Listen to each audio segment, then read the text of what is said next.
أعوذ بالله من الشيطان الرجيم بسم الله الرحمن الرحيم ألف لام ميم ذلك الكتاب لا ريب فيه هدى للمتقين الذين يؤمنون بالغيب ويقيمون الصلاة ومما رزقناهم ينفقون والذين يؤمنون بما أنزل إليك وما أنزل من قبلك وبالآخرة هم يوقنون أولئك على هدى من ربهم وأولئك هم المفلحون إن الذين كفروا سواء عليهم أأنذرتهم أم لم تنذرهم لا يؤمنون ختم الله على قلوبهم وعلى سمعهم وعلى أبصارهم غشاوة ولهم عذاب عظيم ومن الناس من يقول آمنا بالله وباليوم الآخر وما هم بمؤمنين يخادعون الله والذين آمنوا وما يهدعون إلا أنفسهم وما يشعرون في قلوبهم مرض فزادهم الله مرضا ولهم عذاب أليم بما كانوا يكذبون وإذا قيل لهم لا تفسدوا في الأرض قالوا إنما نحن مصلحون ألا إنهم هم المفسدون ولكن لا يشعرون وإذا قيل لهم آمنوا كما آمن الناس قالوا أنؤمن كما آمن السفهاء ألا إنهم هم السفهاء ولكن لا يعلمون وإذا لقوا الذين آمنوا قالوا آمنا وإذا هلوا إلى شياطينهم قالوا إنا معكم إنما نحن مستهزئون الله يستهزئ بهم ويمدهم في طغيانهم يعمهون أولئك الذين اشتروا الضلالة بالهدى فما ربحت تجارتهم وما كانوا مهتدين مثلهم كمثل الذي استوقد نارا فلما أضاءت ما حوله ذهب الله بنورهم وتركهم في ظلمات لا يبصرون صم بكم فهم لا يرجعون أو كصيب من السماء فيه ظلمات ورعد وبرق يجعلون أصابعهم في آذانهم من الصواعق حذر الموت والله محيط بالكافرين يكاد البرق يهتف أبصارهم كلما أضاء لهم مشوا فيه وإذا أظلم عليهم قاموا ولو شاء الله لذهب بسمعهم وأبصارهم إن الله على كل شيء قدير يا أيها الناس اعبدوا ربكم الذي خلقكم والذين من قبلكم لعلكم تتقون الذي جعل لكم الأرض فراشا والسماء بناء وأنزل من السماء ماء فأخرج به من الثمرات رزقا لكم فلا تجعلوا لله أندادا وأنتم تعلمون وإن كنتم في غيب مما نزلنا على عبدنا فأتوا بسورة من مثله وادعوا شهداءكم من دون الله إن كنتم صادقين فإن لم تفعلوا ولن تفعلوا فاتقوا النار التي وقودها الناس والحجارة أعدت للكافرين وبشر الذين آمنوا وعملوا الصالحات أن لهم جنات تجري من تحتها الأنهار كلما رزقوا منها من ثمرات رزقا قالوا هذا الذي رزقنا من قبل وأوتوا به متشابها ولهم فيها أزواج مطهرة وهم فيها خالدون إن الله لا يستحيي أن يضرب مثلا بعوضة فما فوقها فأما الذين آمنوا فيعلمون أنه الحق من ربهم وأما الذين كفروا فيقولون ماذا أراد الله بهذا مثلا يدل به كثيرا ويهدي به كثيرا وما يدل به إلا الفاسقين الذين ينقضون عهد الله من بعده ميثاقه ويقطعون ما أمر الله به أن يوصل ويفسدون في الأرض أولئك هم الخاسرون كيف تكفرون بالله وكنتم أمواتا فأحياكم ثم يميتكم ثم يحييكم ثم إليه ترجعون هو الذي خلق لكم ما في الأرض جميعا ثم استوى إلى السماء فسواهن سبع سماوات وهو بكل شيء عليم وإذ قال ربك للملائكة إني جاعل في الأرض خليفة قالوا أتجعل فيها من يفسد فيها ويسفك الدماء ونحن نسبح بحمدك ونقدس لك قال إني أعلم ما لا تعلمون وعلم آدم الأسماء كلها ثم عرضهم على الملائكة فقال أنبئوني بأسماء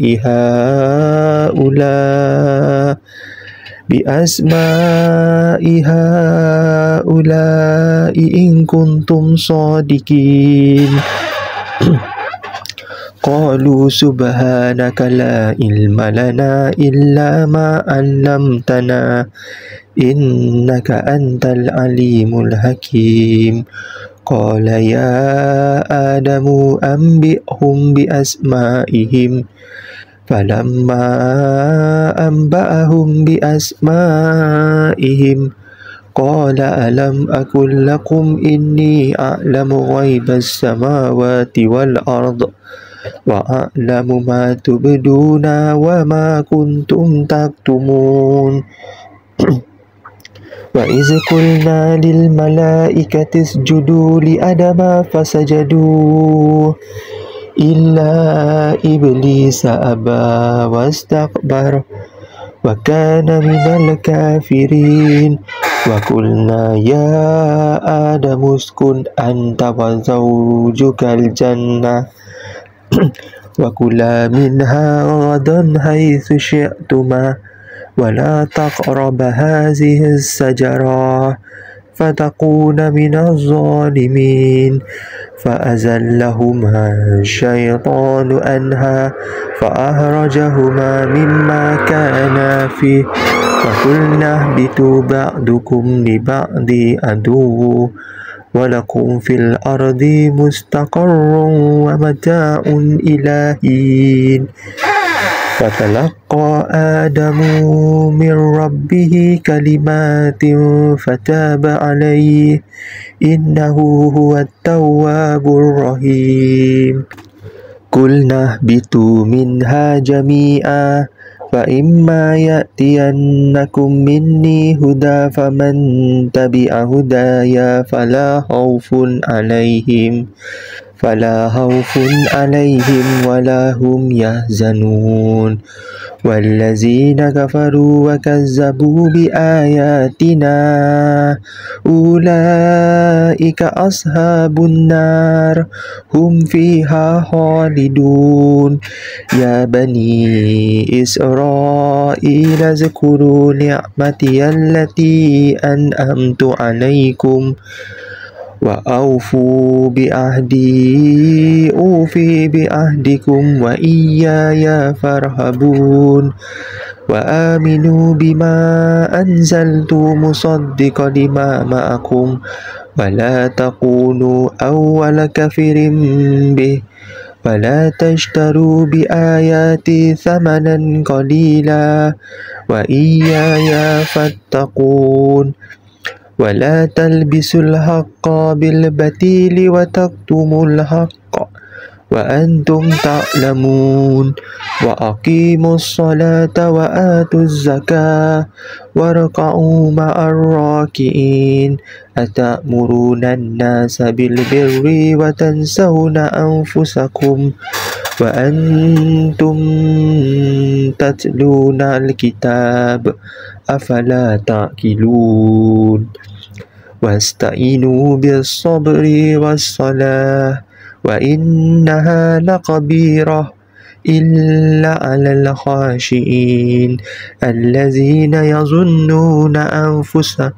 أنهم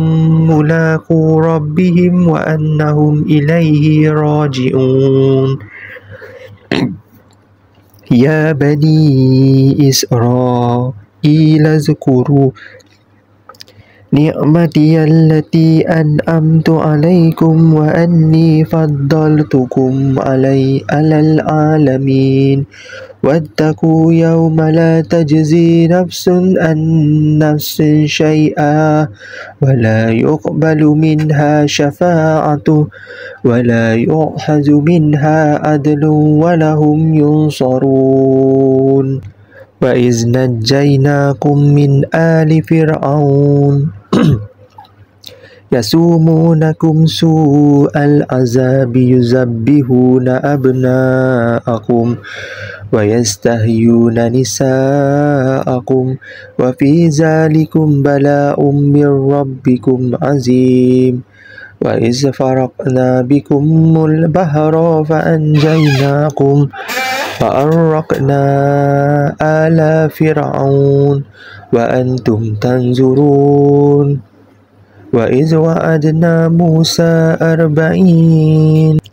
يذبحون أبناءكم ويستحيون نساءكم وفي ذلكم بلاء من ربكم عظيم وإذ قرنا بكم البحر فأنجيناكم وأغرقنا على فرعون وأنتم تنظرون وإذ وعدنا موسى 40 ليلة ثم اتخذتم العجل من بعده وأنتم ظالمون ثم عفونا عنكم من بعد ذلك لعلكم تشكرون وإذ آتينا موسى الكتاب والفرقان لعلكم تهتدون وإذ قال موسى لقومه يا قوم إنكم ظلمتم أنفسكم باتخاذكم العجل فتوبوا إلى بارئكم فاقتلوا أنفسكم ذلكم خير لكم عند بارئكم فتاب عليكم إنه هو التواب الرحيم وإذ قلتم يا موسى لن نؤمن لك حتى نرى الله جهرة فأخذتكم الصاعقة وأنتم تنظرون ثم بعثناكم من بعد موتكم لعلكم تشكرون وظللنا عليكم الغمام وأنزلنا عليكم المن والسلوى كلوا من طيبات ما رزقناكم وما ظلمونا ولكن كانوا أنفسهم يظلمون وإذ قلنا ادخلوا هذه القرية فكلوا منها حيث شئتم رغدا وادخلوا الباب سجدا وقولوا حطة نغفر لكم خطاياكم وسنزيد المحسنين فبدل الذين ظلموا قولا غير الذي قيل لهم فأنزلنا على الذين ظلموا رجزا من السماء بما كانوا يفسقون وإذ استسقى موسى لقومه فقلنا اضرب بعصاك الحجر فانفجرت منه اثنتا عشرة عينا قد علم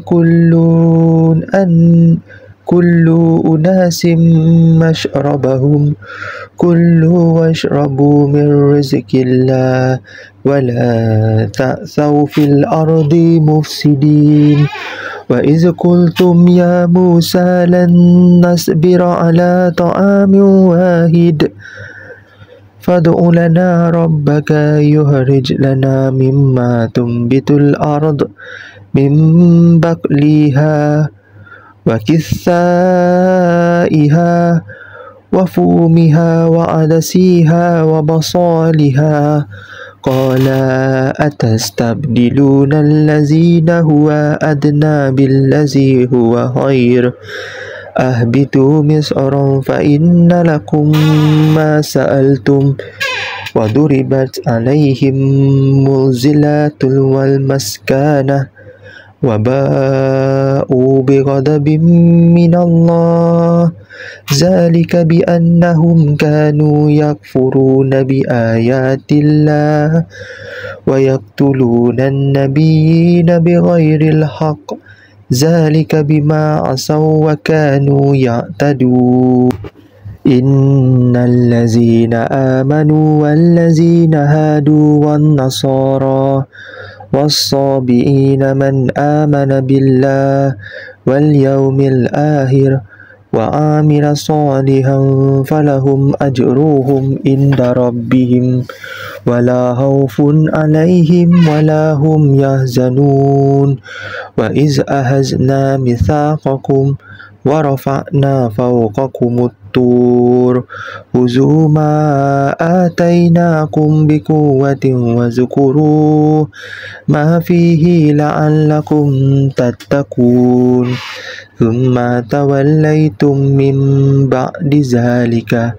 فلولا فضل الله عليكم ورحمته لكنتم من الخاسرين ولقد علمتم الذين اعتدوا منكم في السبت فقلنا لهم كونوا قردة خاسئين فجعلناها نكالا لما بين يديها وما خلفها وموعظة للمتقين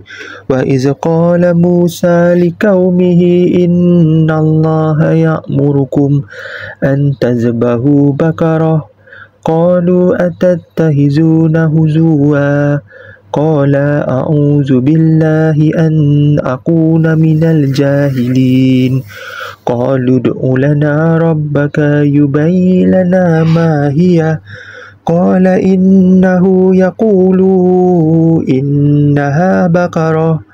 لا فرد ولا بكر أوان بين ذلك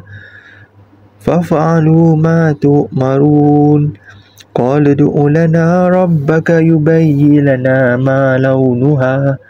قال إنه يقول إنها بقرة صفراء فاكهٌ لونها تسر الناظرين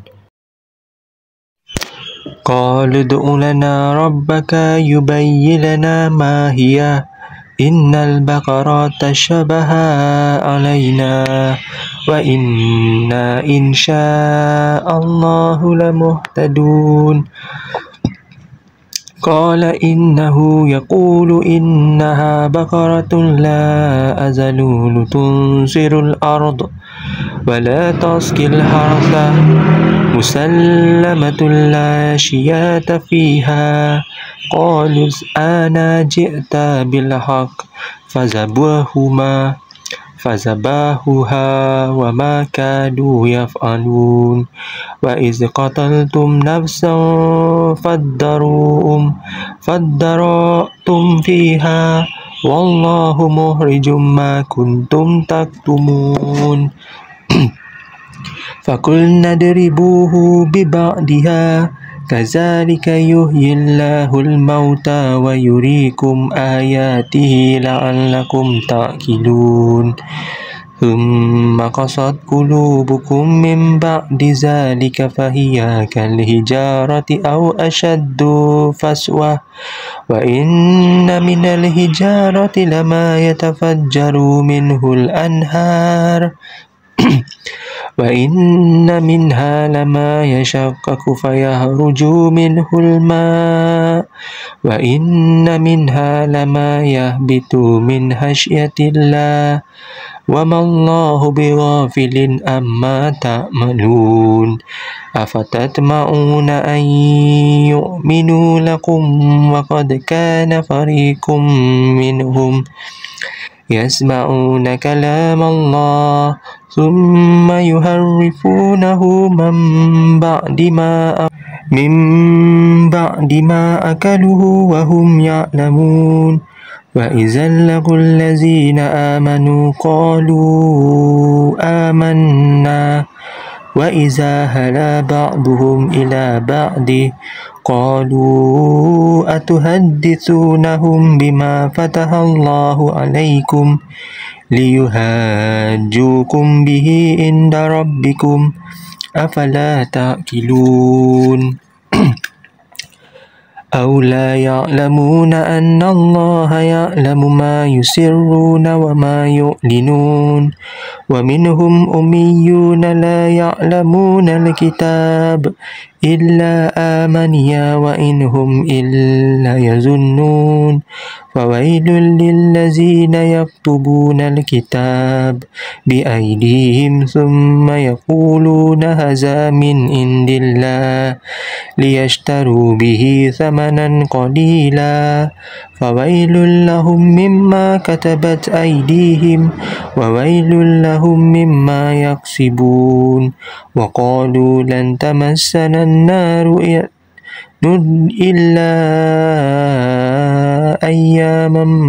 معدودة قل أتخذتم عند الله عهدا فلن يخلف الله عهده أم تقولون على الله ما لا تعلمون بل من كسب سيئات وأحاطت به خطيئته فأولئك أصحاب النار هم فيها خالدون والذين آمنوا وعملوا الصالحات أولئك أصحاب الجنة هم فيها خالدون وإذ أخذنا ميثاق بني إسرائيل لا تعبدون إلا الله وبالوالدين إحسانا وذي القربى واليتامى والمساكين وقولوا للناس حسنا وأقيموا الصلاة وآتوا الزكاة ثم توليتم إلا قليلا منكم وأنتم معرضون وإذ أخذنا ميثاقكم لا تسفكون دماءكم ولا تخرجون أنفسكم من دياركم ثم أقررتم وأنتم تشهدون ثم أنتم هؤلاء تقتلون أنفسكم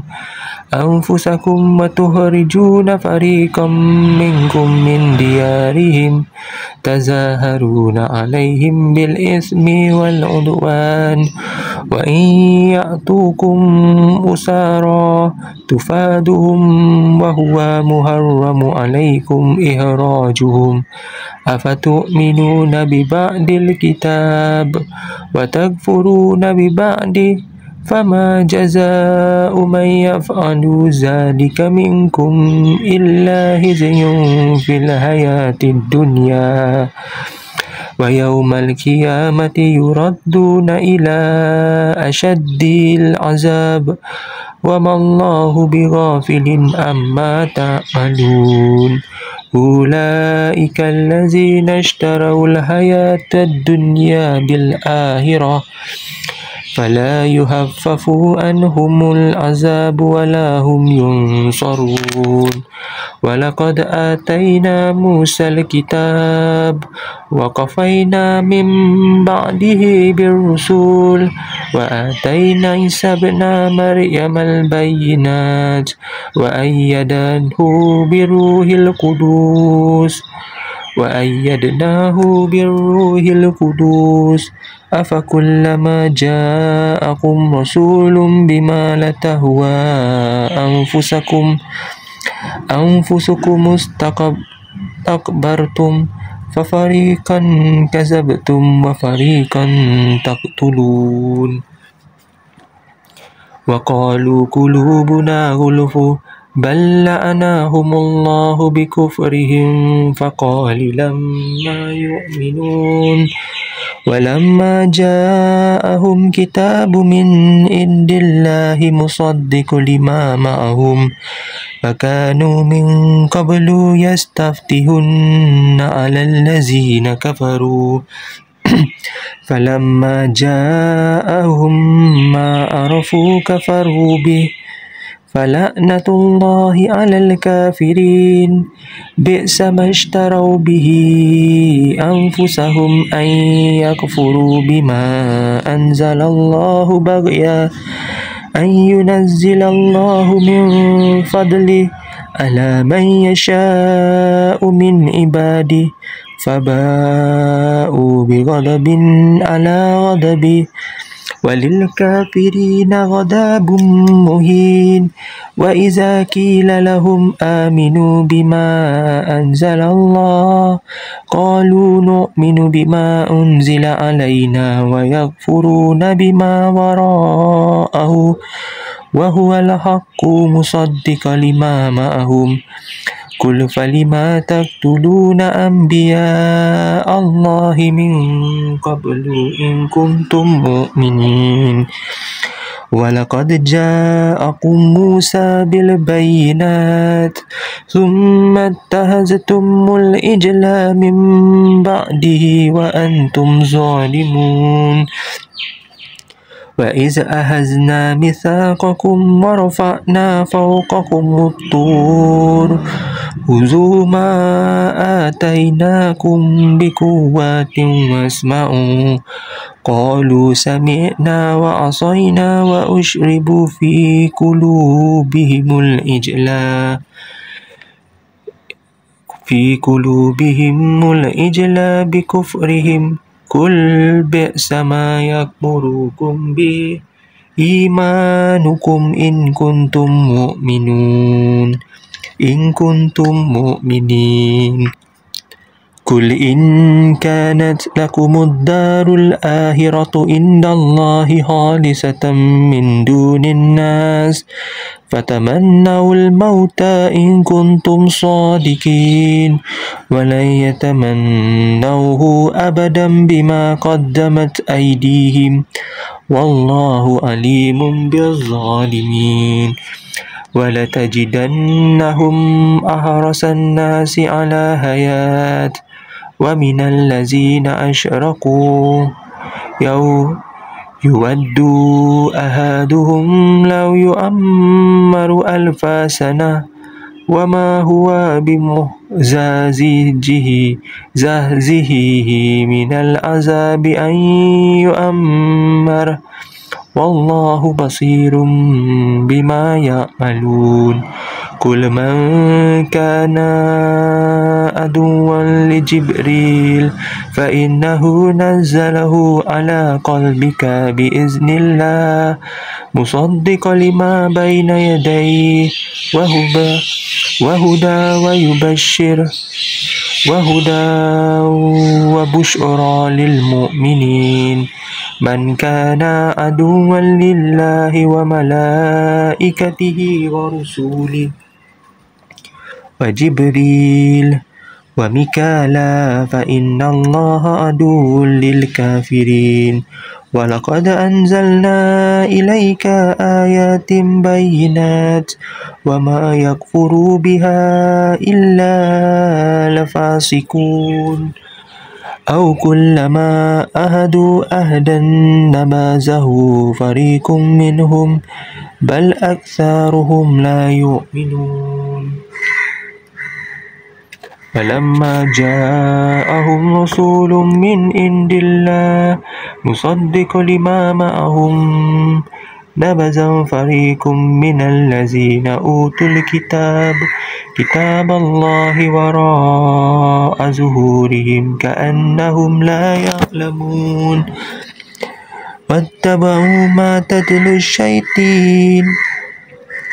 واتبعوا ما تتلو الشياطين على ملك سليمان وما كفر سليمان ولكن الشياطين كفروا يعلمون الناس السحر وما أنزل على الملكين ببابل هاروت وماروت وما يعلمان من أحد حتى يقولا إنما نحن فتنة فلا تكفر فيتعلمون منهما ما يفرقون به بين المرء وزوجه وما هم بضارين به من أحد إلا بإذن الله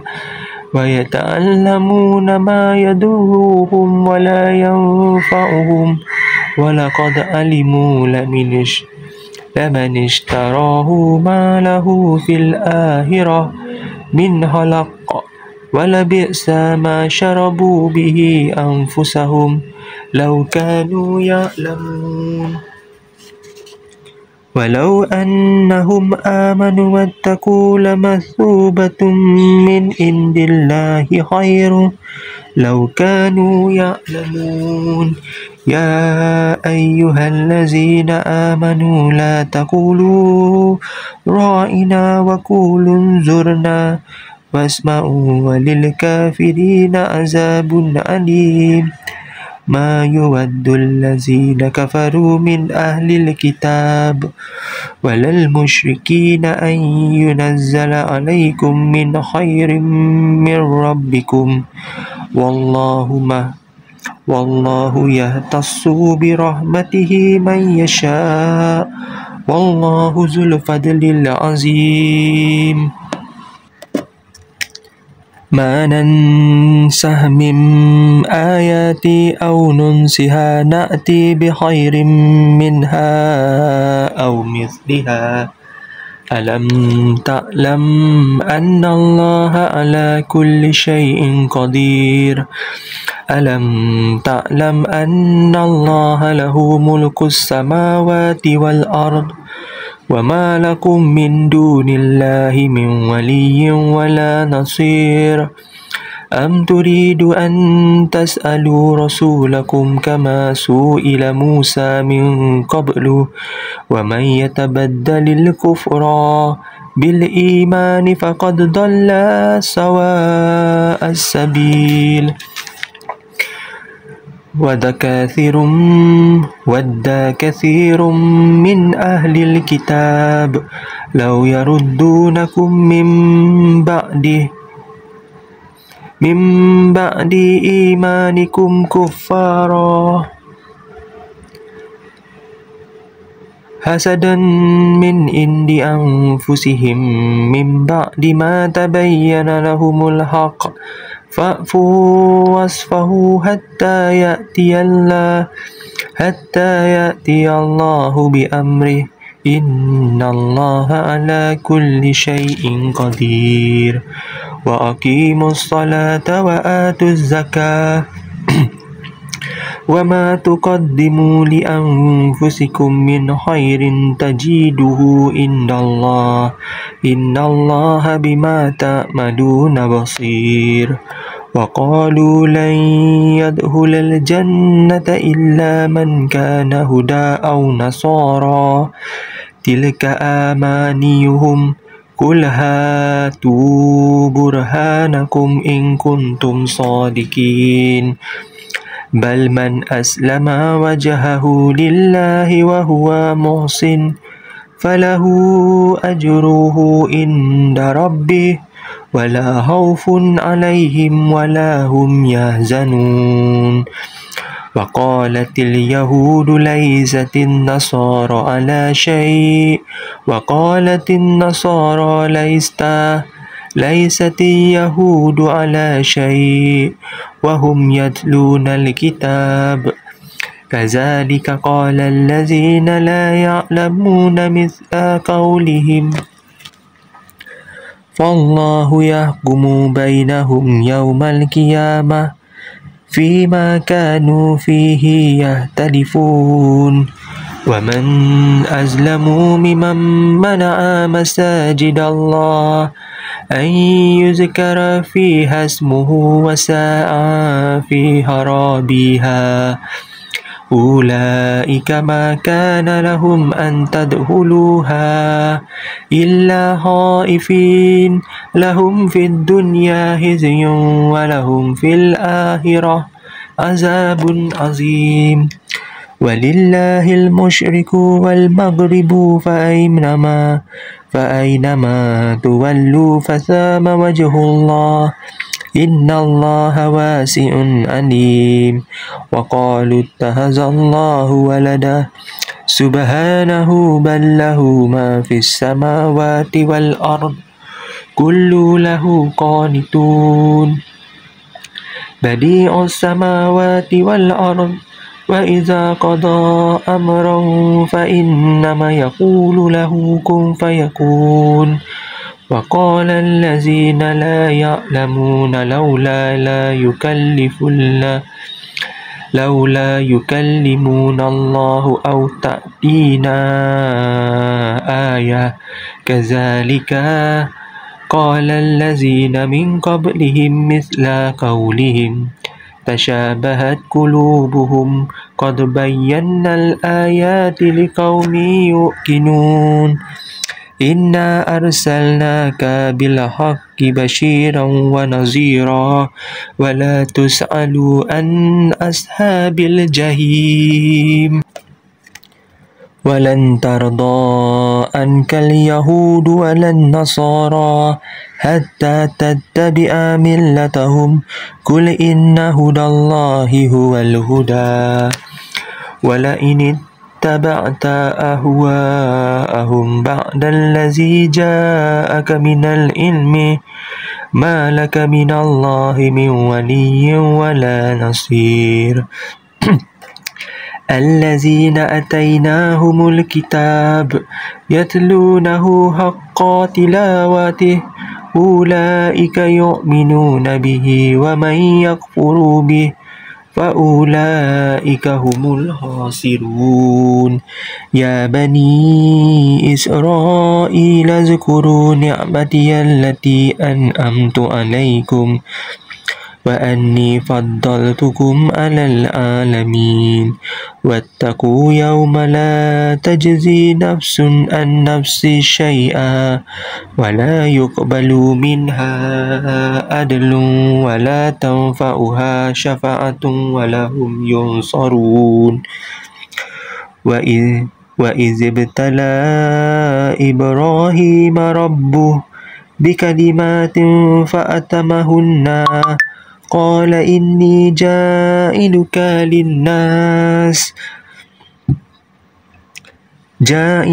للناس إماما قال ومن ذريتي قال لا ينال عهد الظالمين وإذ جعلنا البيت مثابة للناس وأمنا واتخذوا من مقام إبراهيم مصلى وأهدنا إلى إبراهيم وإسماعيل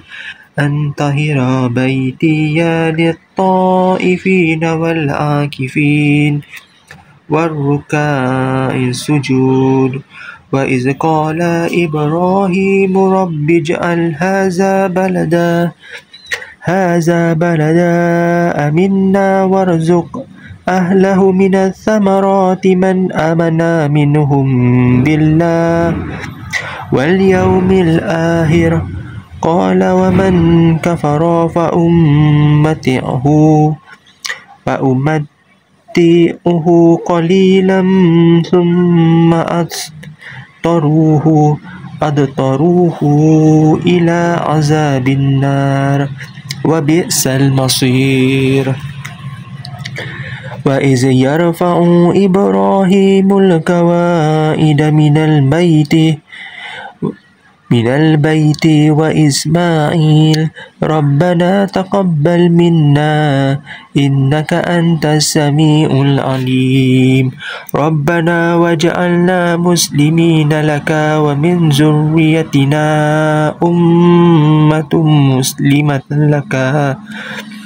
وأرنا مناسكنا وتب عليها إنك أنت التواب الرحيم ربنا وابعث فيهم رسولا منهم يتلو عليهم آياتك ويعلمهم الكتاب والحكمة ويزكيهم إنك أنت العزيز الحكيم ومن يرغب عن ملة إبراهيم إلا من سفه نفسه ولقد اصطفيناه في الدنيا وإنه في الآخرة لمن الصالحين إذ قال له ربه أسلم قال أسلمت لرب العالمين ووصى بها إبراهيم بنيه ويعقوب يا بني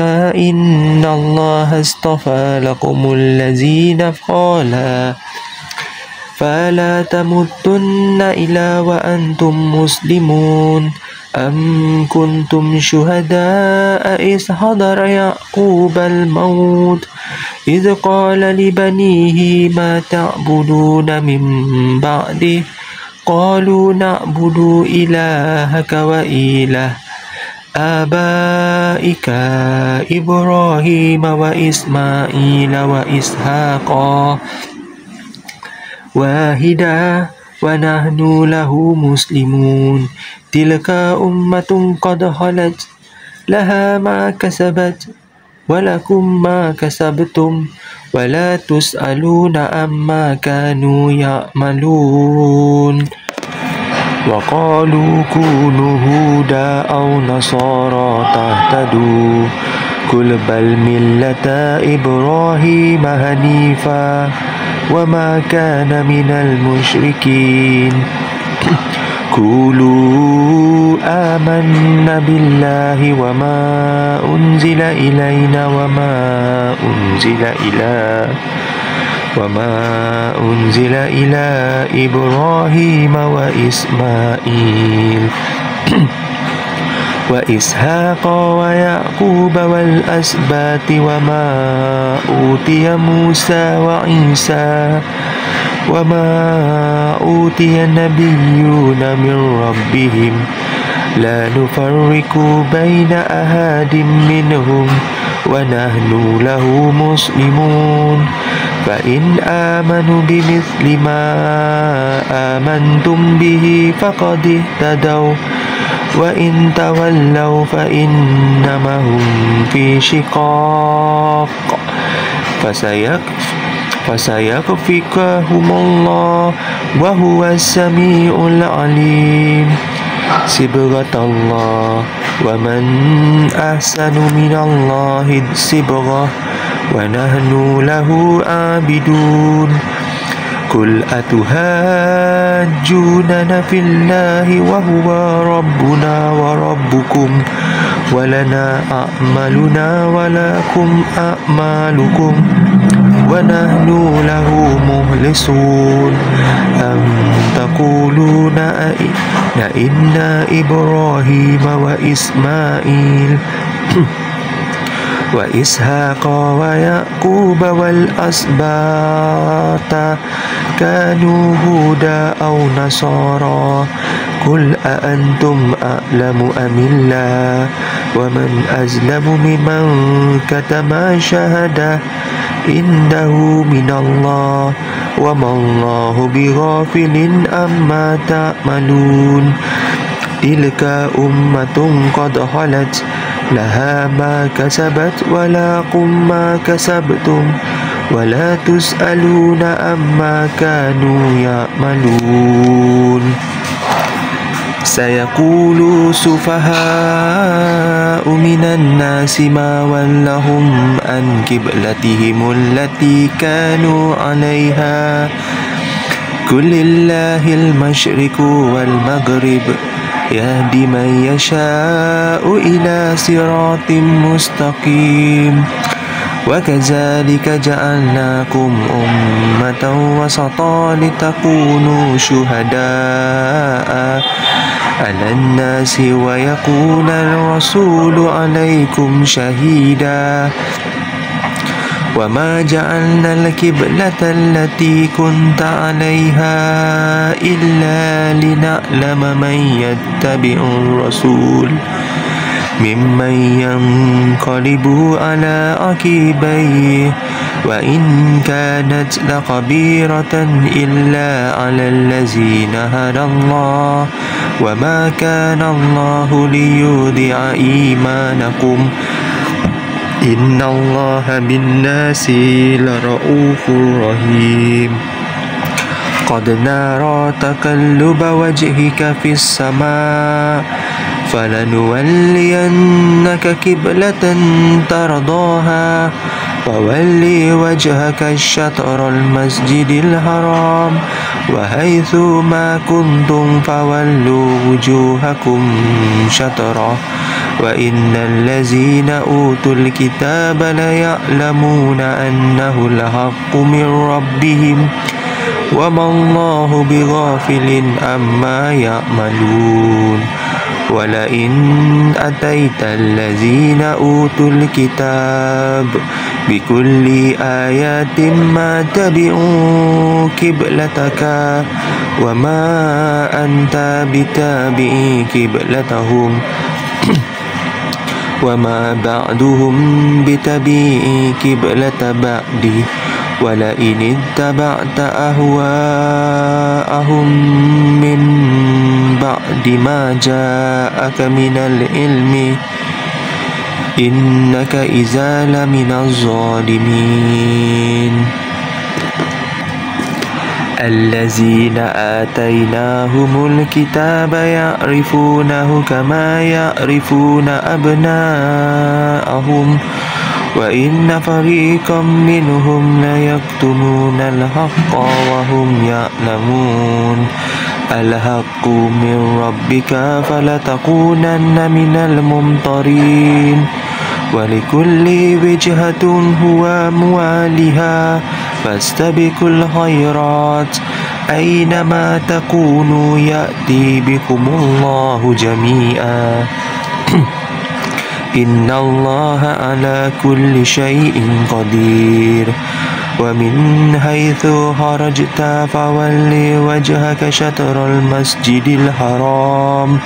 وإنه للحق من ربك وما الله بغافل عما تعملون ومن حيث خرجت فول وجهك شطر المسجد الحرام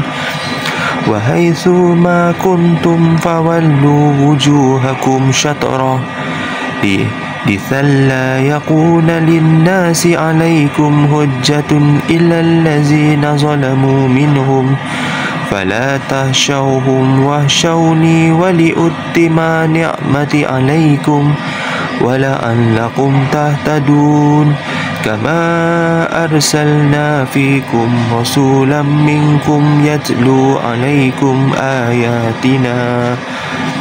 ويزكيكم ويعلمكم الكتاب والحكمة ويعلمكم ما لم تكونوا تعلمون فاذكروني أذكركم واشكروا لي ولا تكفرون يا أيها الذين آمنوا استعينوا بالصبر والصلاة إن الله مع الصابرين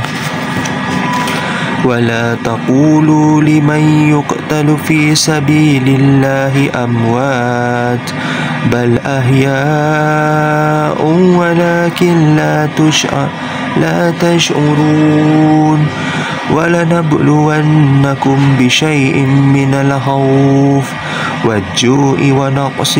من الأموال والأنفس والثمرات وبشر الصابرين الذين إذا أصابتهم مصيبة قالوا إن لله وإنا إليه راجعون أولئك عليهم صلاة من ربهم ورحمة وأولئك هم المهتدون إن الصفا والمروة من شعائر الله فمن هج البيت أو اعتمر فلا جناح عليه أن يتوف بهما ومن تطوع خيرا فإن الله شكير عليم إن الذين يكتمون ما أنزلنا من البينات والهدى من بعد ما بينه للناس في الكتاب أولئك يلعنهم الله ويلعنهم اللائنون إلا الذين تابوا وأصلحوا وبينوا فأولئك أتوب عليهم وأنا التواب الرحيم إن الذين كفروا وماتوا وهم كفار أولئك عليهم لعنة الله والملائكة والناس أجمعين خالدين فيها لا يخفف عنهم العذاب ولا هم ينظرون وإلهكم إله واحد لا إله إلا هو الرحمن الرحيم إن في خلق السماوات والأرض واختلاف الليل والنهار والفلك التي تجري في البحر بما ينفع الناس وما أنزل الله من السماء من ماء فأحيا به الأرض بعد موتها وبث فيها من كل دابة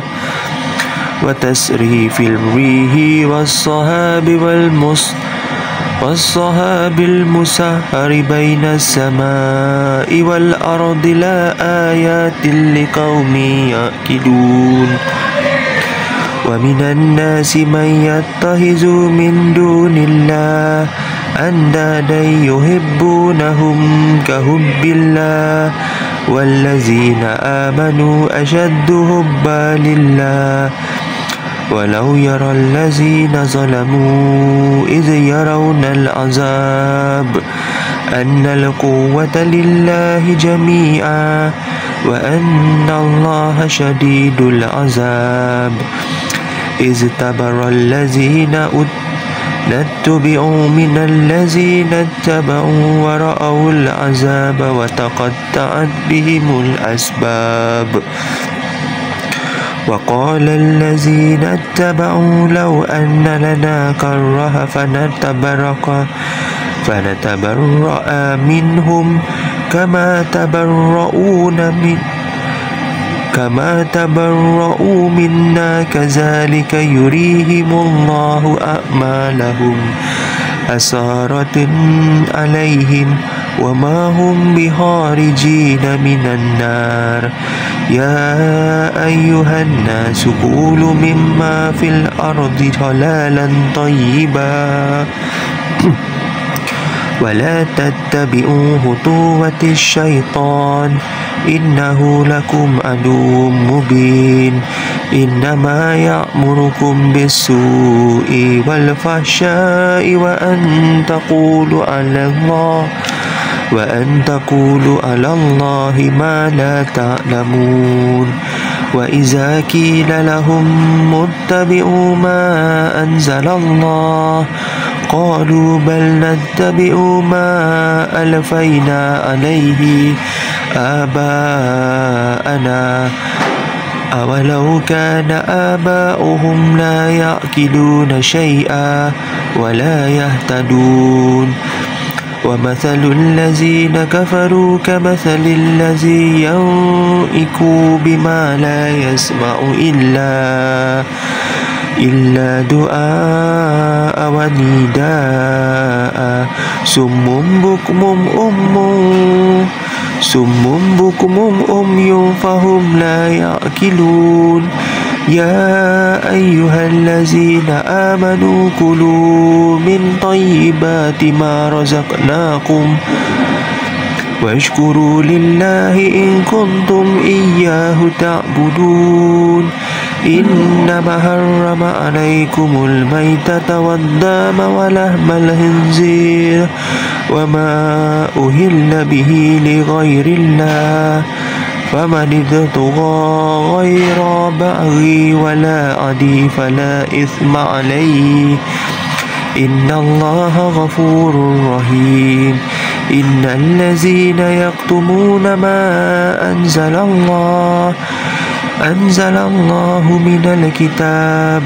ويشترون به ثمنا قليلا أولئك ما يأكلون في بطونهم إلى النار ولا يكلمهم الله يوم القيامة ولا يزكيهم ولهم عذاب أليم أولئك الذين اشتروا الضلالة بالهدى والعذاب بالمغفرة فما أصبرهم على النار ذلك بأن الله نزل الكتاب بالحق وإن الذين اختلفوا في الكتاب لفي شكاك بعيد ليس البر أن تولوا وجوهكم قبل المشرق والمغرب ولكن البر من آمن بالله واليوم الآخر والملائكة والكتاب والنبيين وأتى المال على حبه ذوي القربى واليتامى والمساكين وابن السبيل والسائلين وفي الرقاب وأقام الصلاة وآتى الزكاة والمؤفون بعهدهم إذا عاهدوا والصابرين في البأساء والضراء وحين البأس أولئك الذين صدقوا وأولئك هم المتقون يا أيها الذين آمنوا كتب عليكم القصاص في القتلى الحر بالحر والعبد بالعبد والأنثى بالأنثى فمن أوفي له من أخيه شيء فاتباع بالمعروف وأداء إليه بإحسان ذلك تخفيف من ربكم ورحمة فمن اعتدى بعد ذلك فله عذاب أليم ولكم في القصاص حياة يا أولي الألباب لعلكم تتقون كتب عليكم إذا حضر أحدكم الموت إن ترك خيرا الوصية للوالدين والأقربين بالمعروف حقا على المتقين فمن بدله بعدما سمعه فإنما إثمه على الذين يبدلونه إن الله سميع عليم فمن خاف من موص خلافا أو إثما فأصلح بينهم فلا إثم عليه إن الله غفور رحيم يا أيها الذين آمنوا كتب عليكم الصيام كما كتب على الذين من قبلكم لعلكم تتقون أياما معدودة فمن كان منكم مريدا أو على سفر فعدة من أيام أخرى وعلى الذين يطيقونه فدية طعام مسكين فمن تطوع خيرا فهو خير له وأن تصوموا خير لكم إن كنتم تعلمون شهر رمضان الذي أنزل فيه القرآن هدى للناس وبينات من الهدى والفرقان فمن شهد منكم الشهر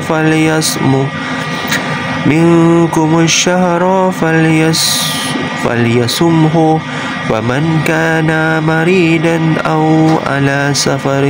فعدة من أيام أخرى يريد الله بكم اليسر ولا يريد بكم العسر ولتكملوا العدة ولتكبروا الله على ما هداكم ولعلكم تشكرون وإذا سألك عبادي أني فإني قريب أجيب دعوة الداعي إذا دعان فليستجيبوا لي وليؤمنوا بي لعلهم يرشدون أهل لكم ليلة الصيام الرفث إلا نسائكم هن لباس لكم وأنتم لباس لهن علم الله أنكم كنتم تختانون أنفسكم فتاب عليكم وعفى عنكم فالآن باشروهن وابتغوا ما كتب الله لكم وكلوا واشربوا حتى يتبين لكم الخيط الأبيض من الخيط الأسود من الفجر ثم أقيموا الصيام إلى الليل ولا تباشروهن وأنتم عاكفون في المساجد تلك حدود الله فلا تقربوها كذلك يبين الله آياته للناس لعلهم يتقون ولا تأكلوا أموالكم بينكم بالباطل وتدلوا بها إلى الحكام لتأكلوا فريقا من أموال الناس بالإثم وأنتم تعلمون يسألونك عن الأهلة قل هي مواقيت للناس والحج وليس البر بأن تأتوا البيوت من ظهورها ولكن البر من اتقى وأوتوا البيوت من أبوابها واتقوا الله لعلكم تفلحون وقاتلوا في سبيل الله الذين يقاتلونكم ولا تعتدوا إن الله لا يحب المعتدين واقتلوهم حيث ثقفتموهم وأخرجوهم من حيث أخرجكم والفتنة أشد من القتل ولا نقاتلهم عند المسجد الحرام حتى يقاتلوكم فيه فإن قتلوكم فاقتلوهم كذلك جزاء الكافرين فإن انتهوا فإن الله غفور رحيم وقاتلوهم حتى لا تكون فتنة ويكون الدين لله فإن انتهوا فلا عدوان إلا على الظالمين الشهر الحرام بالشهر الحرام والحرمة قصاص فمن اعتدى عليكم فاعتدوا عليه بمثل ما اعتدى عليكم واتقوا الله واعلموا أن الله مع المتقين وأنفقوا في سبيل الله ولا تلقوا بأيديكم إلى التهلكة وأحسنوا إن الله يحب المحسنين وأتموا الحج والعمرة لله فإن أحصرتم فما استيسر من الهدي ولا تهلكوا رؤوسكم حتى يبلغ الهدي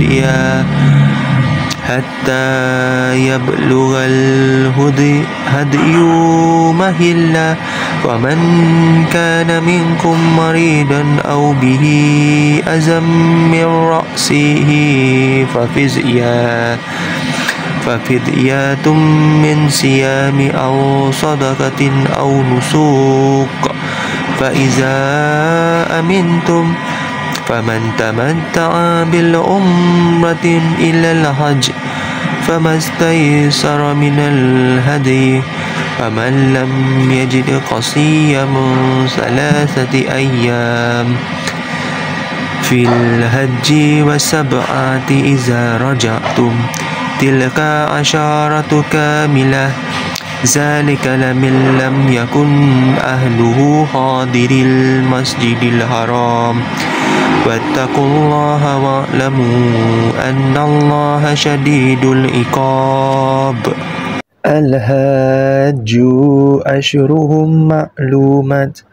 فمن فرض فيهن الحج فلا رفث ولا فسوق ولا جدال في الحج وما تفعلوا من خير يعلمه الله وتزودوا فإن خير زاد التقوى واتقون يا أولي الألباب. ليس عليكم جناح أن تبتغوا فضلا من ربكم فإذا أفضتم من عرفة فاذكروا الله عند المشعر الحرام واذكروه كما هداكم وإن كنتم من قبله لمن الضالين ثم أفيدوا من حيث أفاض الناس واستغفروا الله إن الله غفور رحيم. فإذا قضيتم مناسككم فاذكروا الله كذكركم آباءكم أو أشد ذكرا فمن الناس من يقول ربنا آتنا في الدنيا وما له في الآخرة من خلاق ومنهم من يقول ربنا آتنا في الدنيا حسنة وفي الآخرة حسنة وقنا عذاب النار أولئك لهم نصيب مما كسبوا والله سريع الحساب. واذكروا الله في أيام معدودات فمن تأجل في يومين فلا إثم عليه ومن تأخر فلا إثم عليه لمن اتقى واتقوا الله واعلموا أنكم إليه تحشرون. ومن الناس من يعجبك قوله في الحياة الدنيا ويشهد الله على ما في قلبه وهو ألد الخصام وإذا تولى سعى في الأرض ليفسد فيها ويهلك الحرث والنسل والله لا يحب الفساد. وإذا قيل له اتق الله أخذته العزة بالإثم فحسبه جهنم ولبئس المهاد. ومن الناس من يشري نفسه ابتغاء مرضات الله والله رؤوف بالعباد. يا أيها الذين آمنوا ادخلوا في السلم كافة ولا تتبعوا خطوات الشيطان إنه لكم عدو مبين. فإن زللتم من بعد ما جاءتكم البينات فاعلموا أن الله عزيز حكيم. هل ينظرون إلا أن يأتيهم الله في ظلال من الغمام والملائكة وقضي الأمر وإلى الله ترجع الأمور. سل بني إسرائيل كم آتيناهم من آيات بينات ومن يبدل نعمة الله من بعد ما جاءته فإن الله شديد العقاب زين للذين كفروا الحياة الدنيا ويسخرون من الذين آمنوا والذين اتقوا فوقهم يوم القيامة والله يرزق من يشاء بغير حساب كان الناس أمة واحدة فبعث الله النبيين مبشرين ومنذرين وأنزل معهم الكتاب بالحق ليحكم بين الناس فيما اختلفوا فيه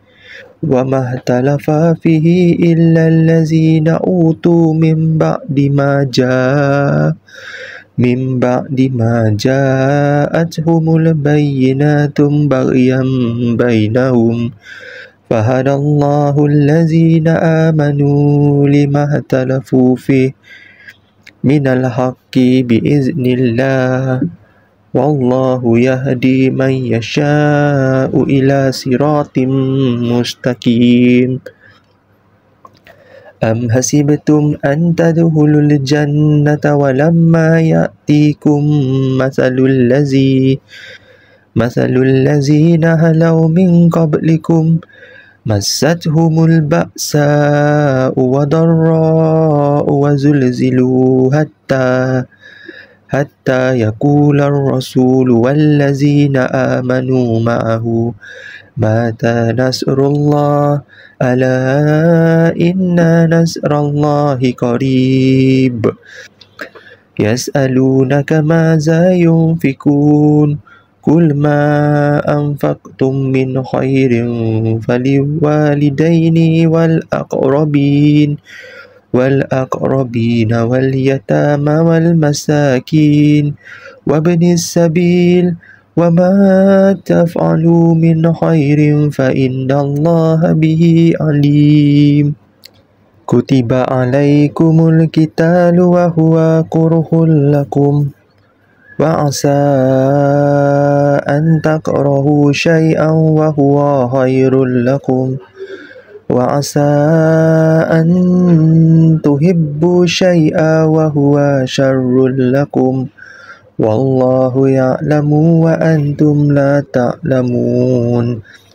يسألونك عن الشهر الحرام قتال فيه قل قتال فيه كبير وصدوا عن سبيل الله وكفر به والمسجد الحرام وإخراج أهله منه أكبر عند الله والفتنة أكبر من القتل ولا يزالون يقاتلونكم حتى يردوكم عن دينكم إن استطاعوا ومن يرتد منكم عن دينه فيمت وهو كفير فأولئك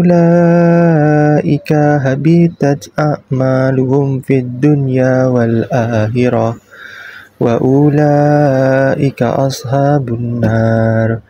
هم فيها خالدون إن الذين آمنوا والذين هاجروا وجاهدوا في سبيل الله أولئك يرجون رحمة الله والله غفور رحيم يسألونك عن الخمر والميسر قل فيهما إثم كبير ومنافع للناس وإثمهما أكبر من نفعهما ويسألونك ماذا ينفقون قل العفو كذلك يبين الله لكم الآية لعلكم تتفكرون في الدنيا والآخرة ويسألونك عن اليتامى قل إصلاح لهم خير وإن تخالطوهم فإخوانكم والله يعلم المفسد من المصلح ولو شاء الله لأعنتكم إن الله عزيز حكيم ولا تنكحوا المشركات حتى يؤمنا ولأمة مؤمنات خير من مشركات ولو أعجبتكم ولا تنكحوا المشركين حتى يؤمنوا ولعبد مؤمن خير من مشرك ولو أعجبكم أولئك يدعون إلى النار والله يدعو إلى الجنة والمغفرة بإذنه ويبين آيات للناس لعلهم يتذكرون ويسألونك عن المحيض قل هو أذى فاعتزلوا النساء في المحيض ولا تقربوهن حتى يطهرن فإذا تطهرن فأتوهن من حيث أمركم الله إن الله يحب التوابين ويحب المتطهرين نساؤكم حرث لكم فأتوا حرثكم أتى شئتم وقدموا لأنفسكم واتقوا الله واعلموا أنكم ملاقوه وبشر المؤمنين ولا تجعلوا الله عرضة لأيمانكم أن تبروا وتتقوا وتصلحوا بين الناس والله سميع عليم لا يؤاخذكم الله باللغو في أيمانكم ولكن يؤاخذكم بما كسبت قلوبكم والله غفور حليم للذين يؤلون من نسائهم تربص 4 أشهر فإن فاءوا فإن الله غفور رحيم وإن أزاموا الطلاق فإن الله سميع عليم والمطلقة يتربصن بأنفسهن 3 قروء ولا يحل لهن أن يكتمن ما خلق الله في أرجامهن إن كنا يؤمن بالله واليوم الآخر وبعولتهن أحق بردهن في ذلك إن أرادوا إصلاحا ولهن مثل الذي عليهن بالمعروف وللرجال عليهن درجات والله عزيز حكيم الطلاق مرتان فإمسكم بمعروف أو تسريح بإحسان ولا يحل لكم أن تأخذوا مما آتيتموهن شيئا إلا أن يخافا ألا يقيما حدود الله فإن خفتم ألا يقيما حدود الله فلا جناح عليهما فيما افتدت به تلك حدود الله فلا تعتدوها ومن يتعدى حدود الله فأولئك هم الظالمون فإن طلقها فلا تحل له من بعد حتى تنكح زوجا غيره فإن طلقها فلا جناح عليهما أن يتراجعا إن ظنا أن يقيما حدود الله وتلك حدود الله يبينها لقوم يعلمون وإذا طلقتم النساء فبلغن أجلهن فأمسكوهن بمعروف أو سرحوهن بالمعروف ولا تمسكوهن ضرارا لتعتدوا ومن يفعل ذلك فقد ظلم نفسه ولا تتخذوا آيات الله هزوا واذكروا نعمة الله عليكم وما أنزل عليكم من الكتاب والحكمة يعظكم به واتقوا الله واعلموا أن الله بكل شيء عليم وإذا طلقتم النساء فبلغن أجلهن فلا تعضلوهن أن ينكحن أزواجهن إذا تراضوا بينهم بالمعروف ذلك يعظ به من كان منكم يؤمن بالله واليوم الآخر ذلكم أزكى لكم وأطهر والله يعلم وأنتم لا تعلمون والوالدات يرضعن أولادهن حولين كاملين لمن أراد أن يتم رضعه وعلى المولود له رزقهن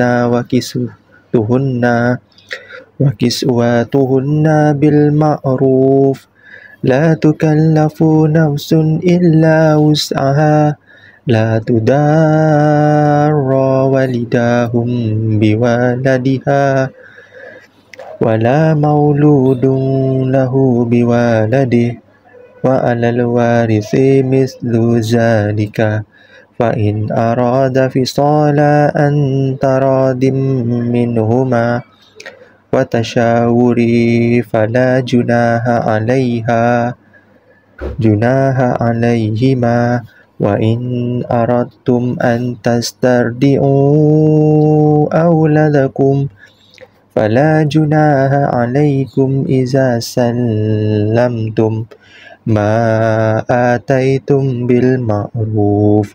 واتقوا الله واعلموا أن الله بما تعملون بصير والذين يتوفون منكم ويذرون أزواجا يتربصن بأنفسهن 4 أشهر وعشرا فإذا بلغن أجلهن فلا جناح عليكم فيما فعلن في أنفسهن بالمعروف والله بما تعملون خبير ولا جناح عليكم فيما أردتم به من خطبة النساء أو أكننتم في أنفسكم علم الله أنكم ستذكرونهن ولكن لا تواعدوهن سرا إلا أن تقولوا قولا معروفا ولا تعزموا عقدة النكاح حتى يبلغ الكتاب أجله واعلموا أن الله يعلم ما في أنفسكم فاحذروه واعلموا أن الله غفور حليم لا جناح عليكم إن طلقتم النساء ما لم تمسوهن أو تفرضوا لهن فريضة ومتعوهن على الموسع قدره وعلى المقتر قدره متاعا بالمعروف حقا على المحسنين وإن طلقتموهن من قبل أن تمسوهن وقد فرضتم لهن فريضة فنصف ما فرضتم إلا أن يعفون أو يعفو الذي بيده عقده النكاح وأن تعفوا أقرب للتقوى ولا تنسوا الفضل بينكم إن الله بما تعملون بصير حافظوا على الصلاة والصلاة الوسطى وقوموا لله قانتين فإن هبتم فرجالا أو ركبانا فإذا أمنتم فاذكروا الله كما علمكم ما لم تكونوا تعلمون والذين يتوفون منكم ويذرون أزواجا وصية لأزواجهم متاعا إلى الحول غير إخراج فإن خرجنا فلا جناح عليكم فيما فعلنا في أنفسهن من معروف والله عزيز حكيم وللمطلقات متاع بالمعروف حقا على المتقين كذلك يبين الله لكم آياته لعلكم تعقلون ألم تر إلى الذين خرجوا من ديارهم وهم ألوف حذر الموت فقال لهم الله موتوا ثم أحياهم إن الله لا ذو الفضل على الناس ولكن أكثر الناس لا يشكرون وقاتلوا في سبيل الله واعلموا أن الله سميع عليم من ذا الذي يقرض الله قرضا حسنا فيضاعفه له أضعافا كثيرا والله يقبض ويبسط وإليه ترجعون ألم تر إلى الملأ من بني إسرائيل من بعد موسى إذ قالوا لنبي له مبعث لنا مالكا نقاتل في سبيل الله قال هل عصيتم إن كتب عليكم القتال ألا تقاتلوا قالوا وما لنا ألا نقاتل في سبيل الله وقد أخرجنا من ديارنا وأبنائنا فلما كتب عليهم القتال تولوا إلا قليلا منهم والله عليم بالظالمين وقال لهم نبيهم إن الله قد بعث لكم طالوت ملكا قالوا أن يكون له الملك علينا ونحن أحق بالملك منهم ولم يؤت سعة من المال قال إن الله اصطفاه عليكم وزاده بسطة في العلم والحسم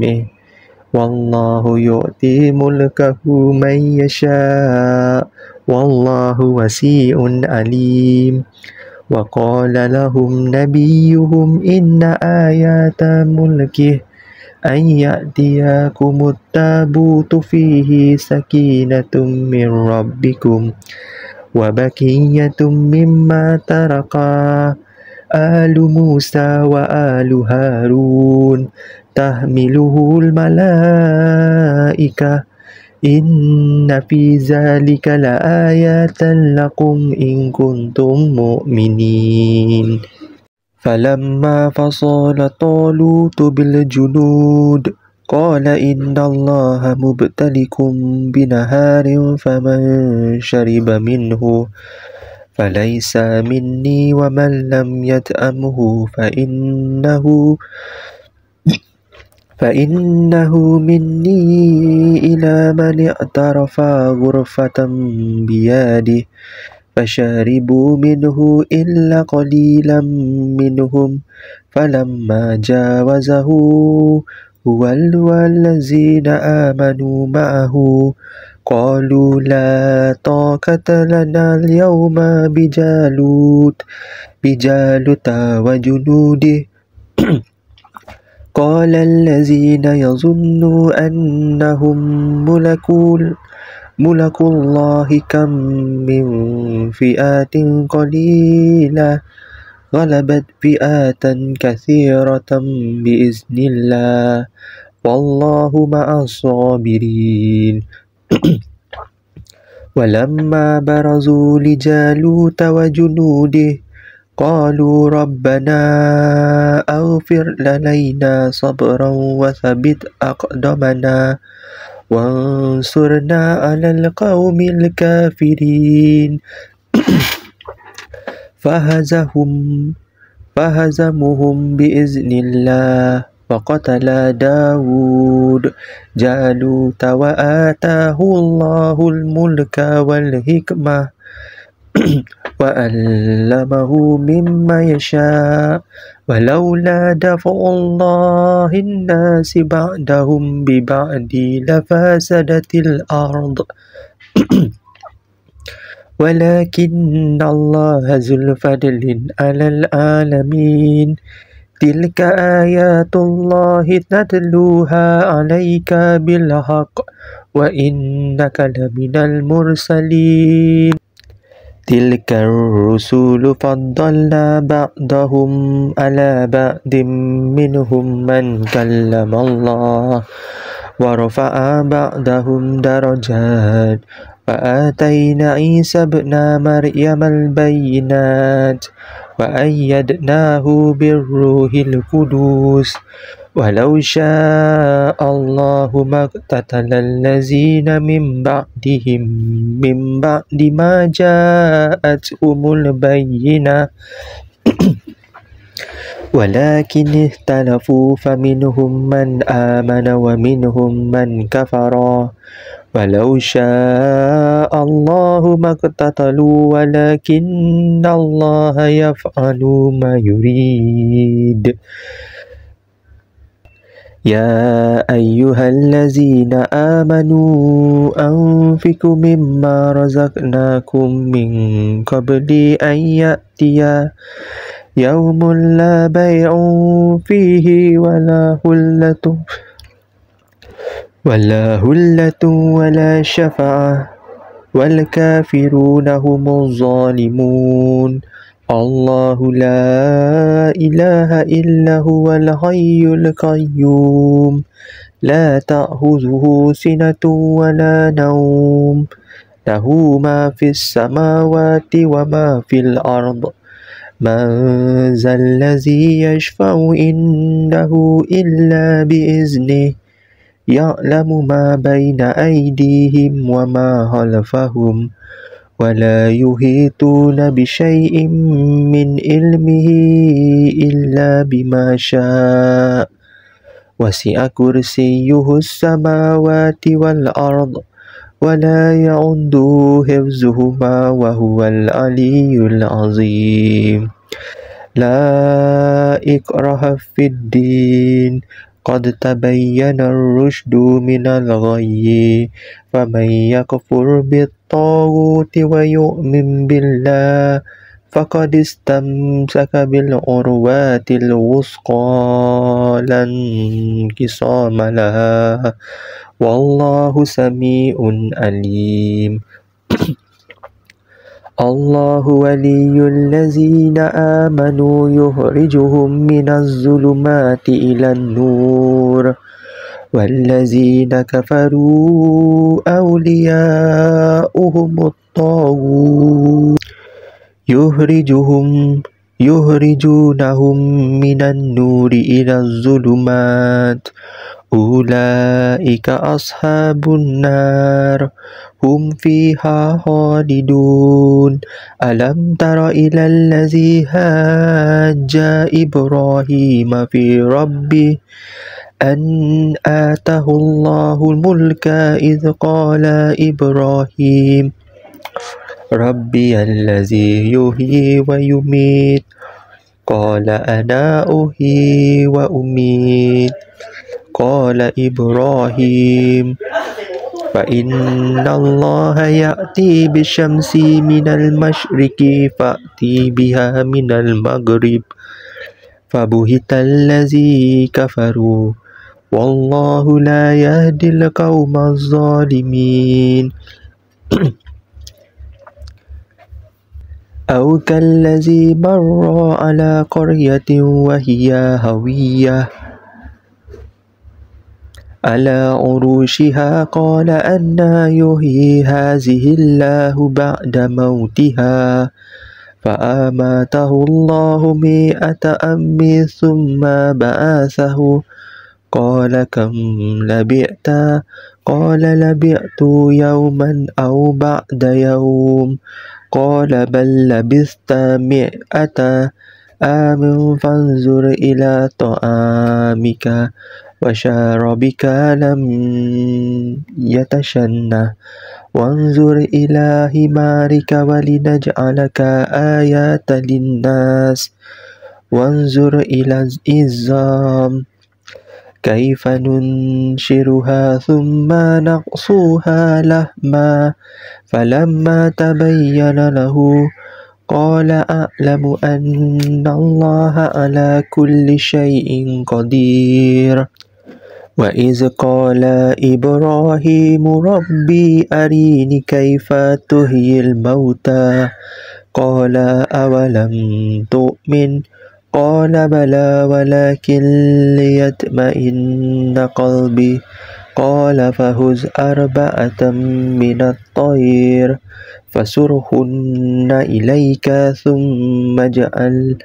على كل جبل منهن جزءا ثم ادعوهن يأتينك سعيا واعلم أن الله عزيز حكيم مثل الذين ينفقون أموالهم في سبيل الله كمثل هابات أنبتت 7 سنابل في كل سنبلات 100 حبة والله يضاعف لمن يشاء والله واسع عليم الذين ينفقون أموالهم في سبيل الله ثم لا يتبعوا ما أنفقوا منا ولا عذى لهم أجرهم عند ربهم ولا خوف عليهم ولا هم يحزنون قول معروف ومغفرة خير من صدقات يتبعها أذى والله غني حليم يا أيها الذين آمنوا لا تبطلوا صدقاتكم بالمن والأذى كالذي ينفق ما له رئاء الناس ولا يؤمن بالله واليوم الآخر فمثله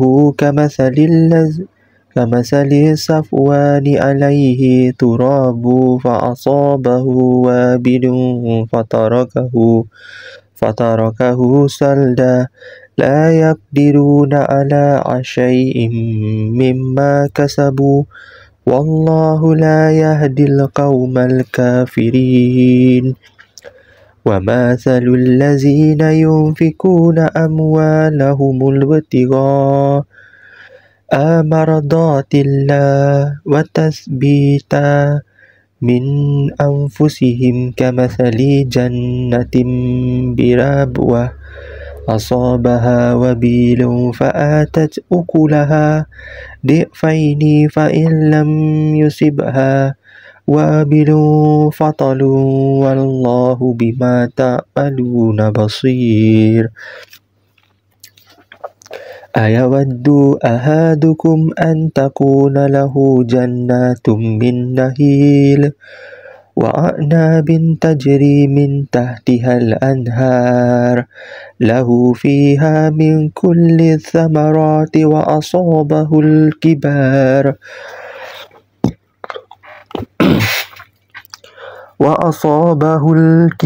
وله ذرية ضعفاء فأصابها إعصار فيه نار فاحترقت كذلك يبين الله لكم الآيات لعلكم تتفكرون يا أيها الذين آمنوا أنفقوا من طيبات ما كسبتم ومما أخرجنا لكم من الأرض ولا تيمموا الخبيث منه تنفقون ولستم بآخذيه إلا أن تغمضوا فيه واعلموا أن الله غني حميد الشيطان يعيدكم الفقر ويأمركم بالفحشاء والله يعيدكم مغفرة منه وفضلا والله واسع عليم يؤتي الحكمة من يشاء ومن يؤت الحكمة فقد أوتي خيرا كثيرا وما يذكر إلا أولو الألباب وما أنفقتم من نفقة أو نذرتم من نذر فإن الله يعلم وما للظالمين من أنصار إن تبدوا الصدقات فنعما هي وإن تخفوها وتؤتوها الفقراء فهو خير لكم ويكفر عنكم من سيئاتكم والله بما تعملون خبير ليس عليك هداهم ولكن الله يهدي من يشاء وما تنفقوا من خير فلأنفسكم وما تنفقون إلا ابتغاء وجه الله وما تنفقوا من خير يوفى إليكم وأنتم لا تظلمون للفقراء الذين أحصروا في سبيل الله لا يستطيعون ضربا في الأرض يحسبهم الجاهل أغنياء من التعفف تعرفهم بسيماهم لا يسألون الناس إلهافا وما تنفقوا من خير فإن الله به عليم الذين ينفقون أموالهم بالليل والنهار سرا وعلانية فلهم أجرهم عند ربهم ولا خوف عليهم ولا هم يحزنون الذين يأكلون ربا لا يقومون إلا كما يقوم الذي يتخبطه الشيطان من المس ذلك بأنهم قالوا إنما البيع مثل الربا وأحل الله البيع وحرم الربا